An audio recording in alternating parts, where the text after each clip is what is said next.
চলে আসলাম যে বাচ্চাদের নিয়ে যে কুস্তিতে লাভ পাড়াইলাম, নৌকায় চললাম। তো লাভ পাড়ছে, খিদা লাগছে, কিন্তু তার জন্য কিন্তু এই যে ভাইয়ের দোকানে দেখতাম ফুচকা। তো ভাই দোকানে আসলাম, ভালো করে ভাই ফুচকা নাই দেন। মেলায় কে রাই আসছেন এখানে? এখানে বেলা করতেছে 17-18 বছর, 17-18 বছর তো বেলা করতেছে। 18 বছর ধরে। তাতে আজকাল যে মানে এই বছর আর কি যে 11 তারিখ থেকে মেলা শুরু হয়েছে, হ্যাঁ। লোকজন থেকে কিরকম লাগতেছে? লোকজন দেখে ভালো লাগতেছে। এর আগে কিরকম লোক হয়েছে? এর আগে এরকম লোক হয়েছে, হ্যাঁ? এরকমই একরকম লোক। এবার যে লোক হয়েছে আগের বছর তো আর এরকম হয় নাই। এর চেয়ে বেশি কম হয়েছিল, এবার একটু বেশি হয়েছে। ধন্যবাদ, বুঝতে দেন। তো এখানে আসলে কি, তো আমরা তো আমাদের এলাকা এখানে, তারপরে যে দূর দূরান্ত থেকে ভাইয়েরা তো দোকানে অবশ্যই কিন্তু যারা দোকান করছে তারা কিন্তু বিভিন্ন খাওয়ার আইটেম, খেলনা আইটেম অনেক কিছু নিয়ে আসছে। তো মেলায় যে আজকাল যে মেলায় যে লোক হয়েছে লাখ লাখ লোক হবে।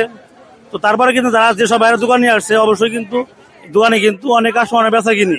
তো দেখে ভালো লাগলো। আমি কিন্তু দোকান করা বাদ দিয়ে কিন্তু বউ পোলানকে নিয়ে সময় দিতেছি। তো আপনারা যারা আসেন নাই, 18 তারিখ পর্যন্ত কিন্তু এরকম জমজম মেলা চলবো। আপনারা সবাই যারা আসেন নাই অবশ্যই আসবেন।